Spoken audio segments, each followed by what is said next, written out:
কুরবানি দেওয়ার টাইমে কি নিয়ত করব? আমাদের পক্ষ থেকে, আমি, আমার ওয়াইফ, আমার ছেলে, আমার মেয়ে, আমার বউ, ওয়াইফে, আমার ছেলের বউ, আমাদের পক্ষ থেকে আল্লাহর জন্য কুরবানি। কারণ আমাদের পক্ষ থেকে আল্লাহর জন্য। হ্যাঁ, 7টা নাম দিছে, নাম দেখো হুজুর এই নামটির জন্য কুরবানিটা কয়ে দেন, এটির জন্য কুরবানি, এই নামগুলোর পক্ষ থেকে আল্লাহর জন্য কুরবানি। এই জায়গাটা আমাদের কিন্তু বোল্ডা করে সবটা নষ্ট হয়ে যায়। এই জায়গাটা মেন পয়েন্টটা বলে দিলাম। আপনি একটা লিস্ট দিবেন আমারে, হুজুর এই যে নামের লিস্ট 7 জন, এই 7 জনের নামে কুরবানি করেন। 7 জনের নামে কুরবানি না, 7 জনের পক্ষ থেকে আল্লাহর নামে কুরবানি। বলেন 7 জনের পক্ষ থেকে আল্লাহর নামে করবেন, মনে থাকবেন ইনশাআল্লাহ। এভাবে বলবেন, হুজুর আমি, আমার ওয়াইফ, আমরা 2 জন, আমার বড় ছেলের ওয়াইফ 4 জন, এরপরে ছোট ছেলে 5 জন, আমার আব্বা আম্মা 2 জন, 7 জন। এই 7 জনের পক্ষ থেকে আল্লাহর জন্য কুরবানি। বিসমিল্লাহ বলার পরে হুজুরের নামটা পড়ুক আর নাই পড়ুক, যে নিয়তে শাহজাহানপুর থেকে গরুটা আনছেন, এই নিয়ত মোতাবেক জ্বলন্ত অবস্থায় খালি রক্তটা মাটিতে পড়বে, জায়গা মতো পৌঁছে যাবে। যেরকম সুবহানাল্লাহ। অনেকেই দায়িত্ব পালন শেষ পর্যায়ে চলে এসেছেন, অনেকেই দায়িত্ব পালন শুরু করেছেন। আমরা যারা নিজ নিজ দেশে অবস্থান করছি, আমাদের দায়িত্ব পালন আজকে সকাল ফজর থেকে শুরু হয়েছে। 9 তারিখের ফজর থেকে শুরু হয়েছে, 13 তারিখের আসর পর্যন্ত এই ওয়াজিব দায়িত্ব চলতেই থাকবে। আরেকটা ওয়াজিব দায়িত্ব আগামীকালকে জামাত সহকারে ঈদের সালাত আদায় করার পর পশু জবে করা, কোরবানি করা, আরেক ওয়াজিব দায়িত্ব কালকের জন্য রয়ে গেল। এটা হলো যারা আমরা স্বদেশে আছি তাদের জন্যে। আর যারা পবিত্র হজ ব্রত পালন করার জন্য গিয়েছেন, তারা কালকে আরাফার ময়দানে ছিলেন, রাত্রিবেলায় মুজদালেফায় ঘুমিয়েছেন, সকালবেলায় এখন তো বাজে হইল 1:45, ওখানে বাজতেছে হইল 10:45। তারা পাথর মারা নিয়ে আজকে ব্যস্ত। ওনারা আজকে পাথর মারা নিয়ে ব্যস্ত।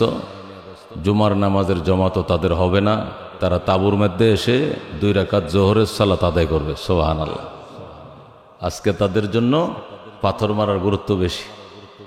তারা পাথর মারবে, পাথর মেরে একত্রিত হয়ে কোথাও জুমা, আরাফার ময়দানে, মিনার ময়দানে কোনো জুমার মসজিদ ওইভাবে নাই। মিনার মসজিদগুলোতে বছরে ওই 3 দিনের জন্য খোলা হয়, আরাফার মসজিদ বছরে 1 দিনের জন্য খোলা হয়। মুজদালিফার মাশআরিল হারামের মসজিদও ওই 1 দিনের এশার জামাতের জন্য খোলা হয়, ফজরের জামাতের জন্য। মাশআরিল হারাম ওইগুলো বছরে 2-3 দিনের জন্য খোলা হয়, এছাড়া সারা বছর এগুলো তালাবদ্ধই থাকে।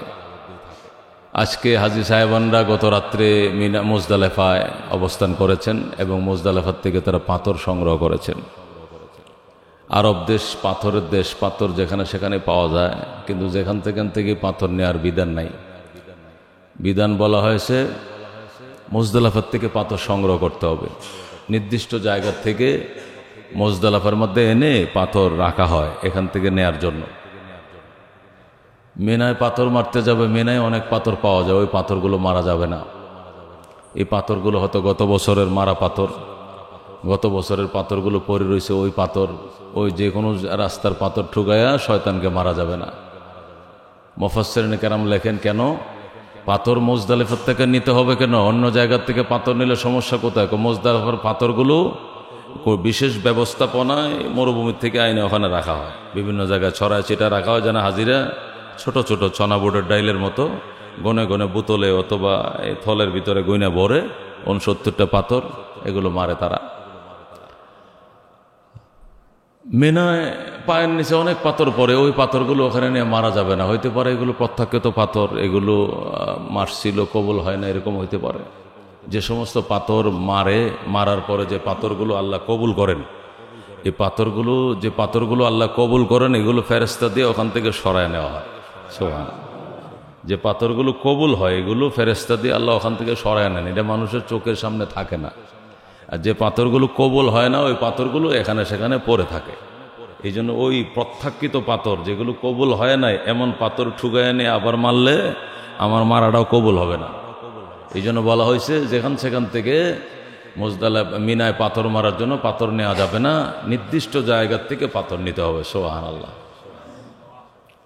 তো আজকে হাজী সাহেবানরা পাথর মারা নিয়ে ব্যস্ত, ওনারা আজকে পাথর মারতেছেন। পাথর মেরে তাঁবুতে আসবেন, তাঁবুতে আসার পর কুরবানির জন্য গ্রুপ লিডাররা বা যারা এজেন্সির মালিক ওনারা অথবা হাজী সাহেবরা নিজেরা মিলে যদি যায়, তারা আজকে আরেকটা ওয়াজিব, পাথর মারা এক ওয়াজিব, আরেকটা ওয়াজিব তারা পালন করতে যাবে কুরবানি। কুরবানি যখন শেষ হবে মোবাইলে মেসেজ আসবে, তখন তারা মাথার চুল আসাইতে হবে, এটা আরেকটা ওয়াজিব। যারা আসানোর অভ্যাস নাই তারা অন্তত কেসিতে হইলেও অগ্রভাগ কাটতে হবে। কাটার পরে তারা গোসল করবে, এরপর এহরাম খুলতে পারবে। এর আগে তারা এহরাম খুলতে পারবে না। ওই সাদা এহরামের কাপড় পরে তাদেরকে থাকতে হবে। তো তাদের জন্য মেনায় থাকা এক ওয়াজিব ছিল। আজকে পাথর মারা আরেক ওয়াজিব, পাথর মারার পরে কোরবানি করা আরেক ওয়াজিব, কোরবানির পরে মাথার চুল কাটা আরেক ওয়াজিব, বুঝেন না? এরপরে এহরাম খুলবে তারা, খুইলে বাইতুল্লাহ যায়া তোয়াফ করবে, একটা ফরজ, সফা মরজ সাই করবে আরেকটা ওয়াজিব। এরপরে বিদায় তোয়াফ করে দেশের দিকে চলে আসার টাইমে তোয়াফুল বেদা, ওইটা আরেকটা ওয়াজিব। হাজিদের জন্য সাব্যস্ত ওয়াজিব 6টা। কটা? 6। হজের ফরজ 3টা। 1 নম্বরে এহরাম বাঁধা, 2 নম্বরে 9 তারিখে যে গতকালকে গেছে 9 তারিখ আরাফার ময়দানে অবস্থান করা, আর 3 নম্বর হলো আজকে, কালকে, পরশু, এই 10, 11, 12 এই 3 দিনের ভিতরে বাইতুল্লাহর আল্লাহর ঘর তোয়াফ করা। এই 3টা কাজ হলো ফরজ, আর 6টা কাজ হলো ওয়াজিব। আর বাকি সুন্নত মুস্তাহাব তো অনেক আছে, এইগুলো পালন করলেই হজ শেষ হয়ে যাবে। তারা আগামী পরশু দিন এর ভিতরে পাথর মারাও শেষ হবে, খোদার ঘর তোয়াফও শেষ হবে, মাথার চুল মুন্ডনও শেষ হবে, সব শেষ হয়ে যাবে। পরশু দিনের মধ্যে হজ কমপ্লিট হয়ে যাবে। এর পরের দিন থেকে ফেরত ফ্লাইট, যারা প্রথম দিয়ে গেছে ওরা পরের দিন থেকে আসা শুরু হয়ে যাবে। যেরকম সোহান আল্লাহ তাআলা এই দৃশ্যটা না দেখাইলে এর যে অনুভূতি, এর যে ইমেজ, এর যে মজা, এর যে স্বাদ, এটা কোনোদিন শুনলে হবে না। শানিদা কাই বুয়াদ মানেন্দে দিদা, শানিদা কাই বুয়াদ মানেন্দে দিদা, তোরা দিদা ওয়ুসুফরা শানিদা। আল্লাহর ওলি বলেন, শোনা কথা কোনোদিন দেখার মতো হয় না। শোনা কথা 1000 বার শুনলেও একবার দেখার মতো হবে না। কেন? যেমন একদল লোক ইউসুফ আলাইহিস সালামকে স্বচক্ষে দেখছে, আরেক দল লোক ইউসুফের ঘটনা কোরআন হাদিসের মধ্যে পড়ে খালি শুনতেছে। যারা জুলাইখা এবং জুলাইখার বান্ধবীরা যারা সরাসরি ইউসুফকে দেখেছিল, এদের মনের স্বাদ এবং মজা। আর আমরা কিয়ামত পর্যন্ত আনেওয়ালা উম্মত, সূরা ইউসুফের মধ্যে ইউসুফের বর্ণনা দেওয়া আছে, এগুলো যে কিয়ামত পর্যন্ত আমরা শুনি আর বলতে থাকি, ওই যে ওরা এক নজর যারা দেখছিল, ওই দেখার স্বাদ আমরা কোনোদিন পাবো না। কতক্ষণ ঠিক কিনা? এই জন্য দোয়া করা, কি দোয়া করা? আল্লাহ হজ না করাইয়া, ইয়া আল্লাহ কমপক্ষে আমি গরিব রে উমরা না করাইয়া তুমি মরণ দিও না, দিও না, দিও না, আমি মরতে চাই না, বলতে হবে আল্লাহর কাছে। দোস্ত, অনেকেই বলে হুজুর টাকা পয়সা নাই, কেমনে যাইতাম আল্লাহর ঘরে। ঠিক আছে, কিন্তু যখন শুনবেন যে নিজের ফাঁসের প্লটটা বিক্রি হইতেছে, শহর না বাদ দিয়ে গ্রামেই বললাম, গ্রামে আমার বাড়ির সামনে 4 কাঠা জমিন আছে, এটার ফাঁসের জমিনটা বিক্রি হইতেছে মাত্র 3,80,000 টাকা। 3 টাকাও নাই। যখন শুনছো এটা বিক্রি হইতেছে, কোত্থেকে তো টাকা ব্যবস্থা হয়ে গেছে। ওই জমিওয়ালার সাথে আর কাউরে কইস না, তুই আর আমি জানবো, আর কেউ জানবে না। টাকা দেওয়ার পরে, দলিল হওয়ার পরে জানাইবে যেটা বেচা হয়েছে, আর আগে আর করে কুচ্চা। কোত্থেকে যে টাকা ব্যবস্থা হলো? বেগমের কানের হার বেচছে, গলার হার বেচছে, আঁশ বেচছে, গরু বেচছে। একটা ষাঁড় ছিল কুরবানি, সে গরুটা বিক্রি করে কেমনে যে 3,80,000 ব্যবস্থা হয়ে গেছে। 4 লাখ, আরো 20,000 টাকা লাগতেছে আপনার জমি দলিল খরচ। এখন 4 লাখ রেডি হয়ে গেছে। কেন?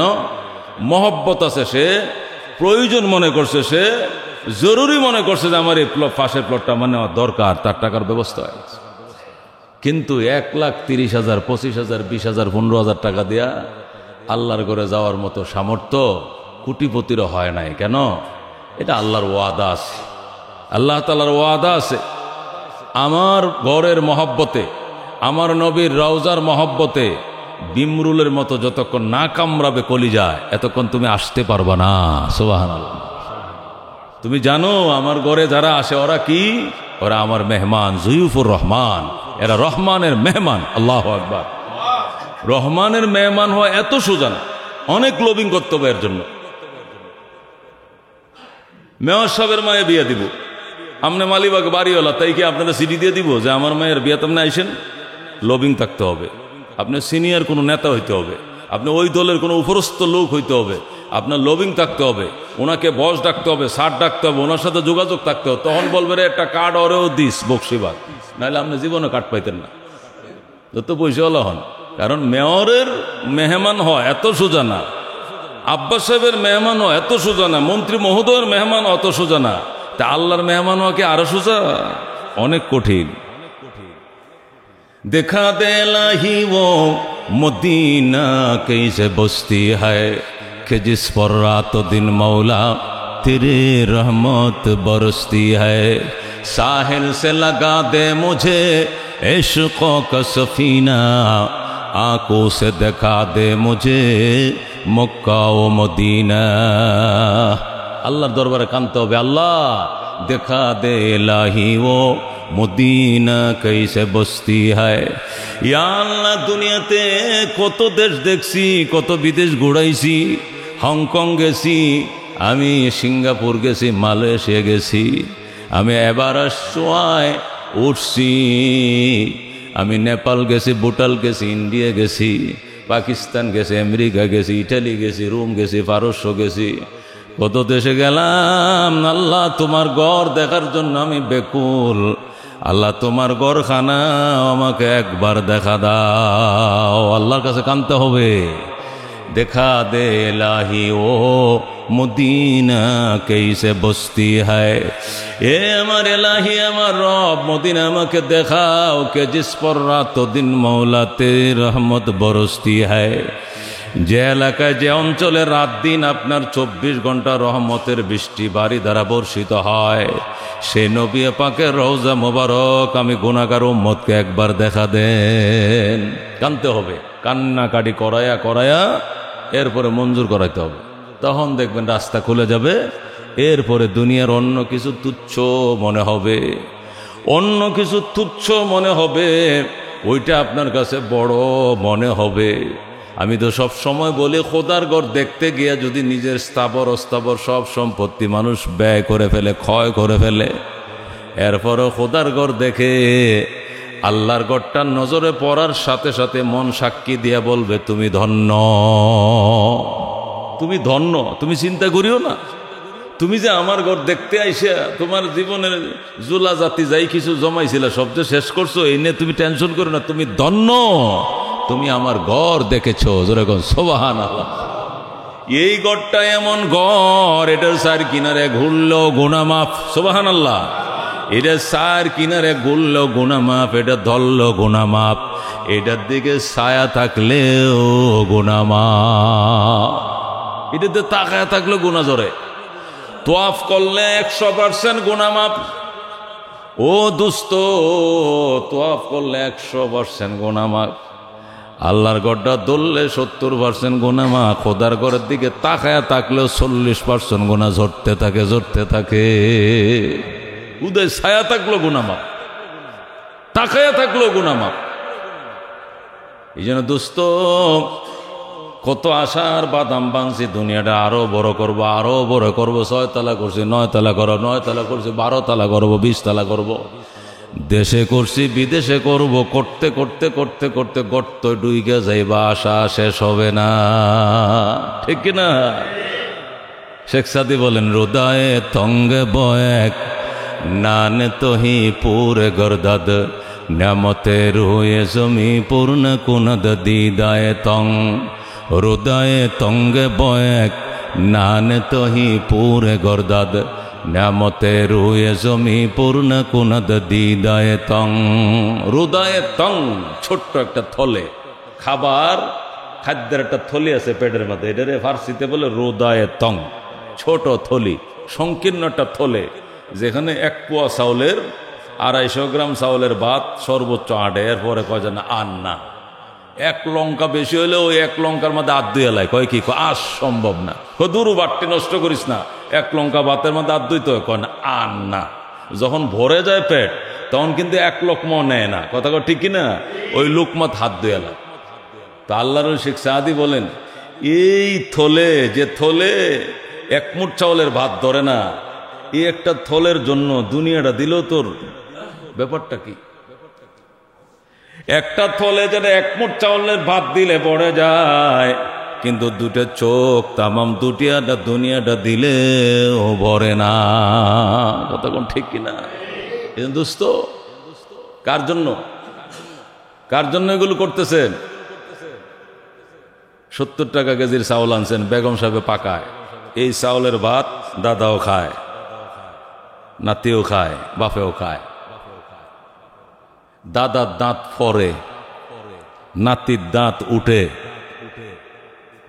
দেখেন, ভাত এক ডেকসিরে ভাত, ভিটামিন কিন্তু সমানই, কিন্তু একজনের এই ভাতটা একজনের দাঁত পড়ে যাচ্ছে, আর নাতির দাঁত উঠতেছে, আর বাবার দাঁত আগের মতোই আছে, এখনো স্ট্রং আছে। ঘটনাটা কি? একই ডেকসির ভাত, একই পাতিলের তরকারি, একজন লাঠি ছেড়ে দিছে। আগে ধরেন নাতি কি করতো, কি খাটের কোনায় ধরে ধরে আস্তে আস্তে দাঁড়াইতো। এখন এই ডেকসির ভাত খায় আস্তে আস্তে লাঠি ছাড়ে এখন নিজেই দাঁড়াইতে পারে। যে ডেকের ভাত খায়া নাতি লাঠি ছাড়লো, এই ডেকসির ভাত খায়া দাদা এখন লাঠি লইতেছে। কই না রে, এখন আর লাঠি ছাড়া দাঁড়াইতে পারি না, একটা লাঠি আনিস তো আমার জন্য বাজাতে। নাতি লাঠি ছাড়ে, নানায় লাঠি ধরে, দাদায় লাঠি ধরে। নানার শরীরে শক্তি কমতেছে ওই ডেগের ভাত খায়া, নাতির শরীরে শক্তি বাড়তেছে ওই ডেগের ভাত খায়া। ভাত কিন্তু এক ডেকসিতে পাক হয়, একই বস্তার চাউল। এই খেলা খার বুঝতে হবে, এগুলো একটু গবেষণা করেন, তাহলে দেখবেন, তাহলে পরকাল, দিল পরকাল মুখী হবে। দুনিয়ার কাজও করবেন, দিল পরকাল মুখী থাকবে। দুনিয়ার কাজও করবেন, তবু এটা দিনের সওয়াব পাবেন, দিনের সওয়াব পাবেন। কিন্তু গবেষণা করতে হবে, তাফাক্কুর করতে হবে, আল্লাহর সৃষ্টি নিয়ে গবেষণা করতে হবে। ঘটনাটা কি? একই ডেকসির ভাত, আমার দাঁতটি পড়ে যেতেছে দিন দিন। গতকালকে দেখা যায় এই দাঁত লড়তেছে, ফালাইলাম, এখন ইন্দের লড়ে, এটাও ফালাই তুইব।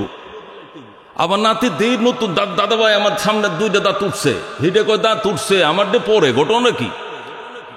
একই পাওয়ারের ভাত খায়, আমার পাওয়ার কমতেছে, ওর পাওয়ার বাড়তেছে। ঘটনাটা কি? এই খেলা খার। দাদায় লাঠি ধরে, নাতি লাঠি ছাড়ে, একই ডেকসির ভাত খায়।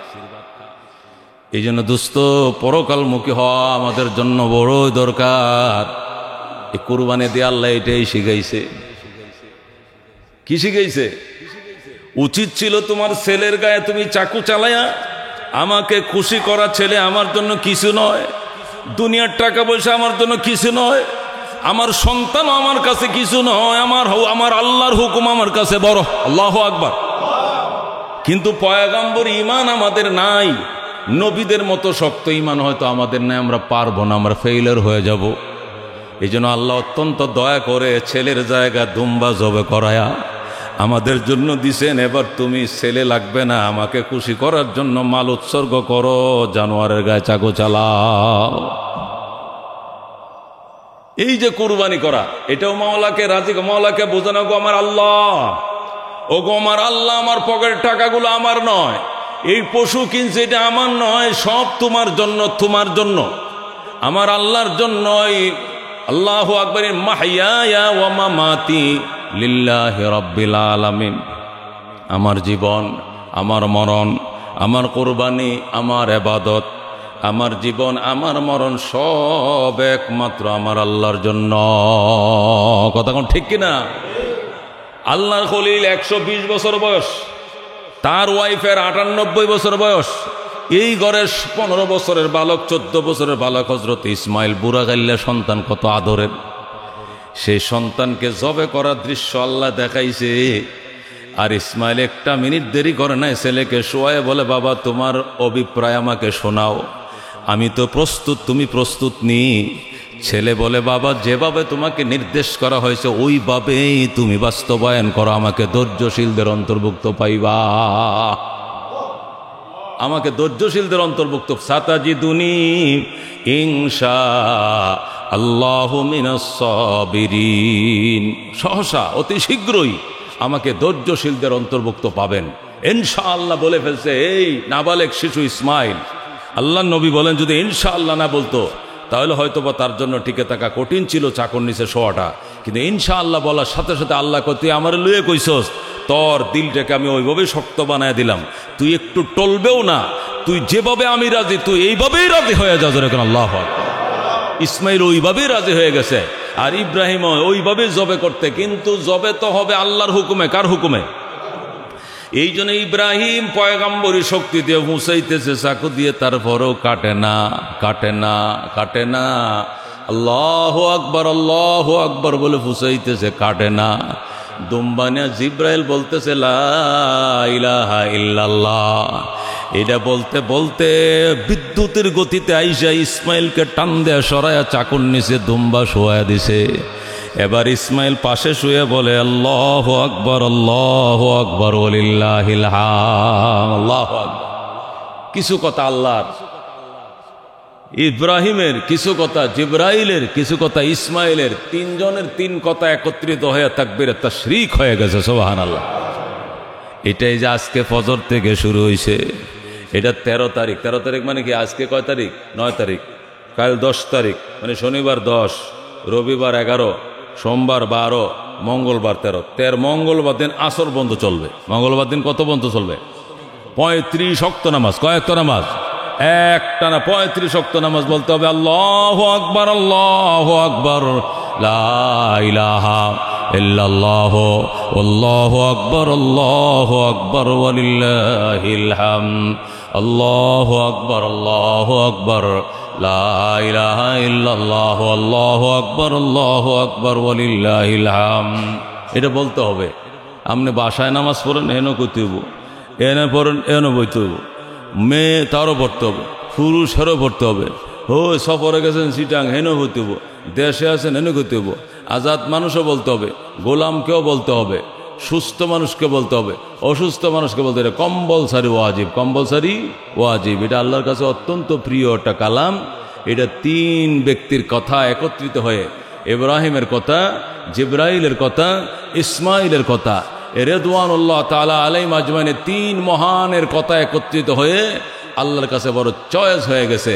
এই জন্য বছরে 4 দিন এই কথাটা আল্লাহকে শোনাইতে হয়, আল্লাহ বড় খুশি হয়। যেরকম সোহান। এটা আজকের থেকে শুরু হয়েছে। এই ওয়াজিবটা চলবে 4 দিন। আরেকটা কোরবানির ওয়াজিব, এটা চলবে আগামীকালকে। হাজি সাহেবরা কোরবানি আজকে করা শুরু করে দিয়েছে। আজকের ভিতরে কোরবানি করবে হাজিদের কাছে তারা। কোরবানি তো 3 দিন করা যায়। কয়দিন করা যায়? আগামীকালকে যে এই যে নামাজের পর থেকে শুরু হবে, সারাদিন পারবেন, রাত্রেও পারবেন। 11 তারিখ সারাদিন পারবেন, 11 তারিখ রাত্রেও পারবেন, 12 তারিখ সারাদিন পারবেন, সন্ধ্যার পরে আর পারবেন না। তাহলে 2 দিন, 3 দিন, 2 রাত। 3 দিন কয় রাত? 10, 11, 12, 3 দিন। কয়দিন? 3 দিন কোরবানি করা যাবে। আবার 10 তারিখ রাত্রেও পারা যাবে, 11 তারিখ রাত্রেও পারা যাবে। 3 দিন 2 রাত। কত? এই 5 টাইমে কোরবানি করা যাবে। শেষের দিন দিনে পারা যাবে, 12 তারিখ দিনে পারা যাবে। মাগরিবের আজানের পরে আর কোরবানি করা যাবে না। এই টাইমের ভিতরে কোরবানি করা ওয়াজিব। কোরবানি করবেন। কাদের উপর কোরবানি ফরজ? আগেই তো বলছি আপনারা, কোরবানি ফরজওয়ালারা, ওয়াজিবওয়ালারা তো কোরবানি কিনেও ফেলেছেন আলহামদুলিল্লাহ। নেশাব বরাবর সম্পদ যার কাছে আছে। জাকাত হলো নেশাবটা সারা বছর উলিংয়ে থাকতে হয়, কোরবানিটা সারা বছর থাকার দরকার নাই। কোরবানির 3 দিনের ভিতরে মোটামুটি 50-52 হাজার টাকার মালিক হইলে হবে। আর জাকাত ফরজ হওয়ার জন্য জরুরতে আসলিয়ার বাহিরে নেশাব বরাবর থাকতে হয়। আর এটা কিছু জরুরি জিনিস এটার অন্তর্ভুক্ত। যেরকম টিভির মূল্যের উপরে জাকাত ফরজ না, টিভির মূল্যের উপরে কি সদকায়ে ফেতরা ওয়াজিব না, কিন্তু টিভির মূল্যের উপরে কোরবানি ওয়াজিব। একটা মানুষের মনে করেন নগদ টাকা নাই, ব্যবসা বাণিজ্য নাই, যাই কিছু কামাই করে এইটা দেশ দিনে খায়া দিনে শেষ করে ফেলে, নেশাব বড় কোনো কিছু নাই, কিন্তু একটা 36 ইঞ্চি একটা জাহান্নামের বক্স আছে ঘরে। একটা কি আছে? বক্স আছে। এটার মূল্য 55-60 হাজার টাকা। কথার কথা, 55-60 হাজার টাকার একটা কালো ড্রাম আছে ঘরে, ড্রাম, বুঝেন? এই ড্রামটার দাম 55,000 টাকার মতো আছে, আর কিচ্ছু নাই। তার টাকা পয়সা, নগদ ক্যাশ টাকাও 50,000 নাই, দোকানের মূল্য 50,000 নাই, দোকানে কোনো মালমাত্তা ওইভাবে এত টাকার বরাবর নাই, যেটি আছে এটি মাহাজনে পাইব, মানে কোনো কিছু নাই, কিন্তু একটা ড্রাম আছে। ড্রামটার মূল্য কত? 55,000 টাকা। জাহান্নামের ড্রাম একটা আছে। এইটাই আপনার কোরবানি ওয়াজিব করে দিবে। মেয়েদের উপরে কোরবানি ওয়াজিব হয়েছে। মেয়েরা 7.5 ভরি স্বর্ণ হলে জাকাত ফরজ হয়, কিন্তু কোরবানি গেলে 7.5 ভরি লাগবে না, 1 ভরি স্বর্ণ আছে মেয়েদের, মনে করেন 1 ভরি স্বর্ণ দামে 1.5 লাখ টাকা। এরপর এটার সাথে আর নগদ আর 5,000 টাকাও তার জমা আছে, বুঝেন, আরও কিছু রূপাও আছে। সবটি মিললে মূল্য যদি নেশাব বরাবর হয়ে যায়, মেয়েটার উপরে কোরবানি ওয়াজিব হয়ে যাবে। এই জন্য ফ্যামিলিতে সাধারণত স্বামী স্ত্রীর 2টা কোরবানি মানে নর্মালি ওয়াজিব হয়ে যায়। এই জন্য কোরবানি দিয়া দিবেন। কোরবানি দিয়া দিলে প্রত্যেকটা পশমের বিনিময়ে নেকি পাবেন। আগামী কোরবানি আসা পর্যন্ত পশমের বিনিময়ে পশম, রক্তের বিনিময়ে রক্ত, মাংসের বিনিময়ে মাংসে, এটা একটা কাফফারাও হয়ে যাবে। এটা জেহের জন্য কি হয়ে যাবে? কাফফারা হয়ে যাবে। উসিলা আল্লাহ তাআলা জাগতিক বিপদ আপদ থেকে বাঁচাবে, মারা গেলে পরকালের বিপদ আপদ থেকেও বাঁচাবে, যেরকম সবাই। এই জন্য আমরা কি দিয়ে দিব? কোরবানি দিয়ে দিব। আল্লাহ বাঁচাইলে কালকে যে মহল্লায় নামাজ পড়বো, ওই মহল্লার নামাজ শেষ হওয়ার পরে ইনশাল্লাহ আমরা কি করব? কোরবানি করব। ঠিক আছে না? এখন যদি বাইতুল মোকাররমে 6:30 কোরবানি নামাজ, 6:30 বাইতুল মোকাররমে নামাজ, ওই নামাজ পড়ে আইসা যদি আপনি এদিক দিয়ে আমরা জামাতের প্রস্তুতি নিতেছি, আপনি জবে করা শুরু করছেন, কি লেগা?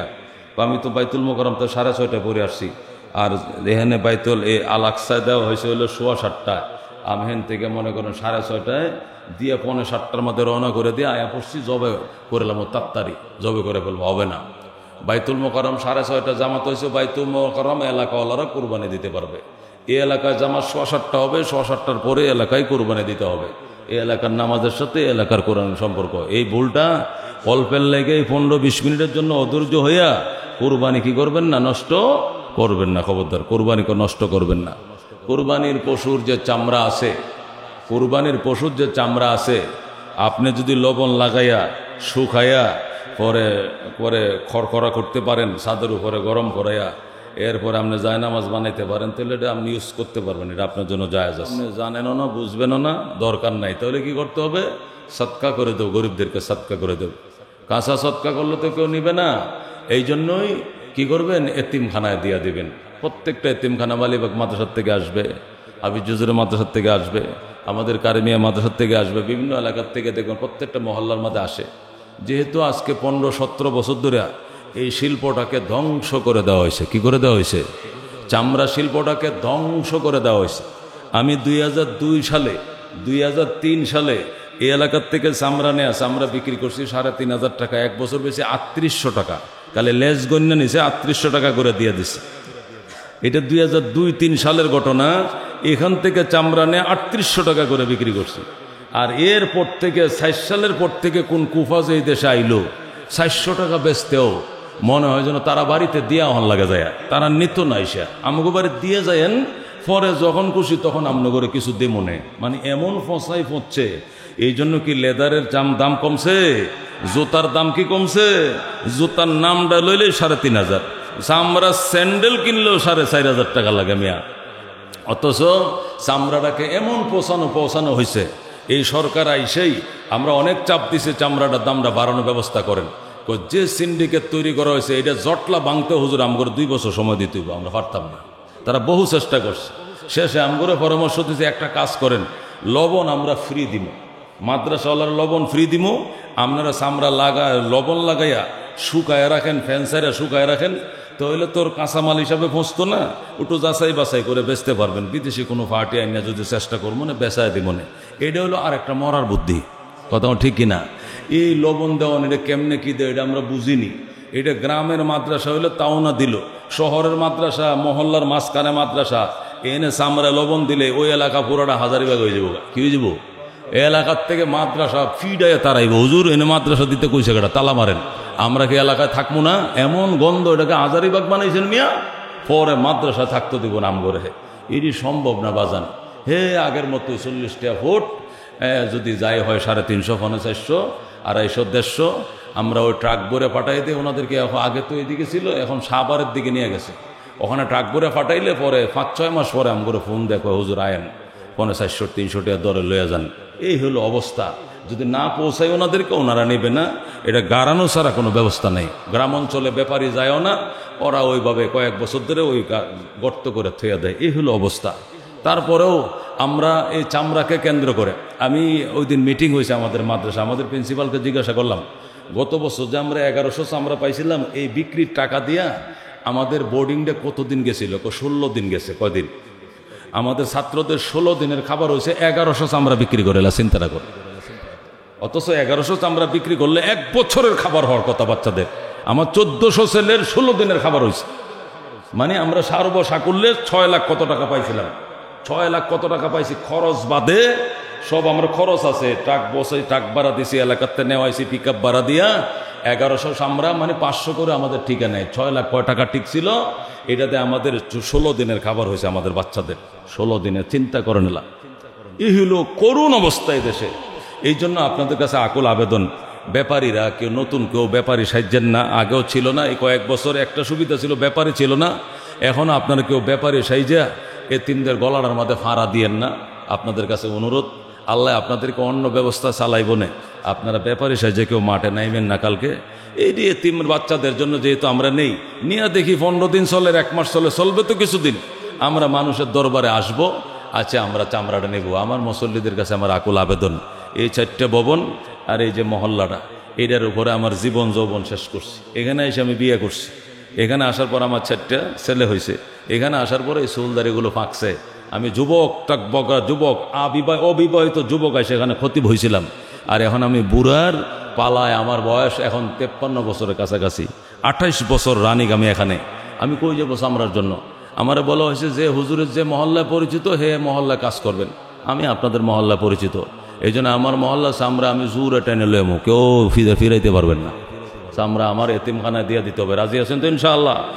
রাজি আছেন ইনশাআল্লাহ?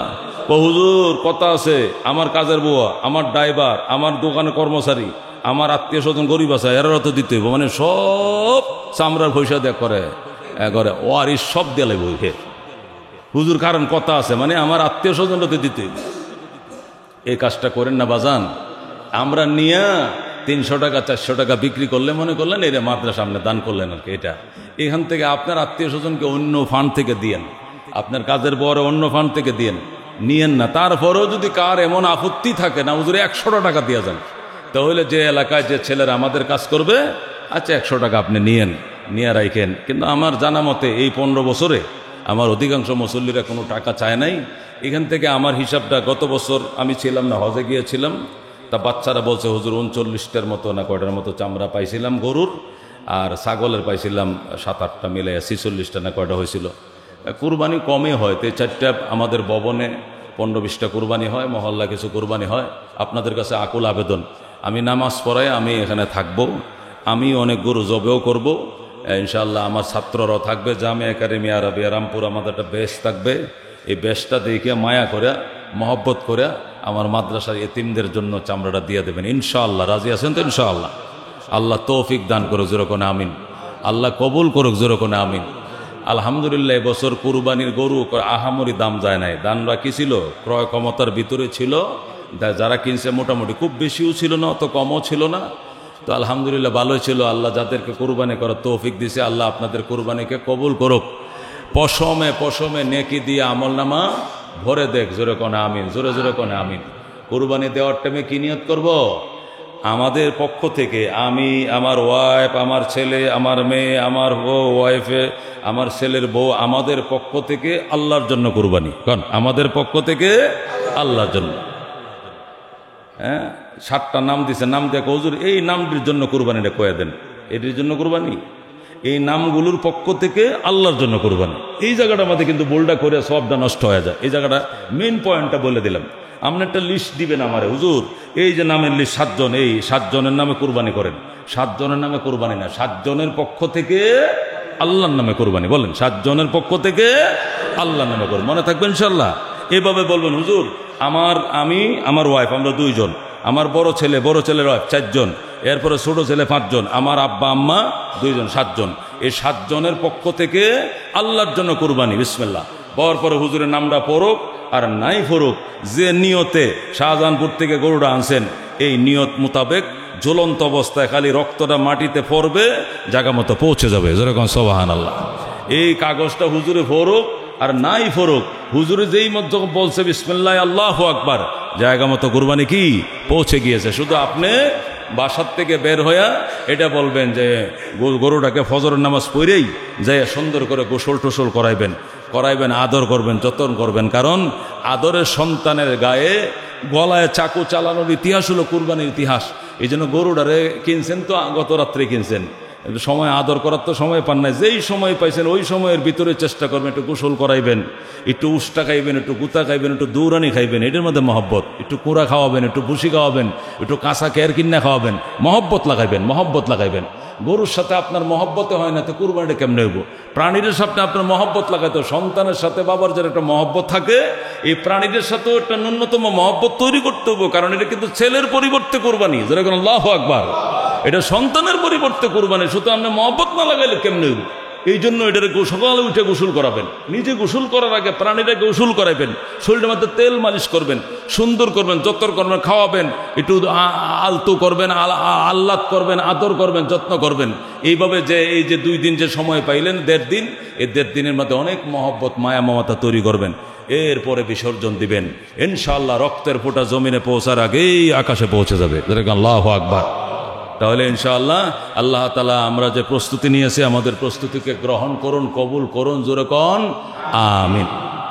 গরু কাটাইয়া বিনিময় দিয়া দিব ইনশাআল্লাহ, ঠিক আছে না? গরু কাটাইয়া যদি কই যে গোস্ত নেগা 5 কেজি টিয়াটুয়া দিতে পারতাম না, তাহলে হইতো না, এটা হবে না। গোস্তটা দিয়ে কাহারও পরিশ্রমিক দেওয়া যাবে না, কতক্ষণ ঠিক কিনা? গোস্ত এমনি যদি মন চাই দিলেন, না হইলে না দিলেন, মন চাইলে আপনি দিবেন, মন চাইলে না দিবেন। পারিশ্রমিকটা ভিন্ন জিনিস, তার সাথে কথাবার্তা বইলা একটা পারিশ্রমিক তাকে দেওয়া যাতে সে খুশি থাকে, বুঝছেন? তারপরেও গোশত দিয়ে কোনো বিনিময়ে কোনো পারিশ্রমিক দেওয়া যাবে না, এটা আল্লাহর হস্তে দেওয়া জিনিস। এটা এমনি একজনকে খাইতে দিলেন, রান্না করে খাওয়াইতে পারেন, কাঁচাও একজনকে দিয়ে দিতে পারেন, আত্মীয় স্বজনকে দিতে পারেন, যে কাউকে দিতে পারেন, সবটাও দিতে পারেন, 3 ভাগের 1 ভাগও দিতে পারেন। যাদের ফ্যামিলিতে খাওয়ান্য লোক বেশি, এরার জন্য 3 ভাগের 1 ভাগ দেওয়া জরুরি না। যাদের ফ্যামিলিতে অনেক খাওয়ান্য লোক, ওরা যা যতটুক দিতে পারে মানবিক কারণে দিতে তো হবেই, 10 কেজি 20 কেজি হলে তো দিতে হবে, মানবিক কারণে যা দেওয়া দিয়ে দিবে, বাকিটুকু ফ্যামিলির জন্য রাখলে কোনো অসুবিধা নেই। যাদের ফ্যামিলিতে সদস্য মাত্র 2 জন, একটা ছোট বাচ্চা, স্বামী স্ত্রী, গরু একটা কুরবানি দিছে, এরা 10, 15, 20 কেজি রাখলে যথেষ্ট। বাকিগুলো বেশিরভাগ কি এর 1 ভাগ 2 ভাগে দিয়ে দিবে, ওরা 2 ভাগে দিয়ে দিবে। আর যাদের ফ্যামিলির সদস্য 4-5 জন, এরা 3 ভাগের 1 ভাগ দিবে, 2 ভাগ রেখে দিবে। যাদের ফ্যামিলি 10-11 জন খাওয়ান না, মাশাআল্লাহ একসাথে বইলে 5 কেজি গোশত লাগে, এরা যতটুকু দেওয়ার অল্প স্বল্প দিবে, বাকিগুলো তাদের রাইখা দিবে। 3 ভাগ করে দেওয়া এটা মুস্তাহাব, এটা জরুরি নয়, মুস্তাহাব। 1 ভাগ নিজে রাখা, 1 ভাগ আত্মীয় স্বজন, 1 ভাগ পাড়া প্রতিবেশীদেরকে দেওয়া। গ্রাম দেশে এখনো মাশাআল্লাহ পাড়া প্রতিবেশী দেওয়ার, সমাজের মাল্যতের বাঁট দেওয়ার সিস্টেম এখনো আছে, আলহামদুলিল্লাহ। তো এই কথাগুলো ইনশাল্লাহ আমরা খেয়াল রাখবো। আমাদের পক্ষ থেকে আল্লাহর নামে কোরবানি, আমাদের পক্ষ থেকে কার নামে কোরবানি? আল্লাহর নামে কোরবানি। বিসমিল্লাহি আল্লাহু আকবার, এগো সুন্দর করে কি নিজে কোরবানি দেব। যদি হুজুরে জবে করতেছে আরো 3-4 জন ধরে, সবাই বিসমিল্লাহ আল্লাহু আকবার বলতে হবে, ঠিক আছে না? ইনশাআল্লাহ আল্লাহ তাআলা কবুল করুক, জোরে কোন আমিন।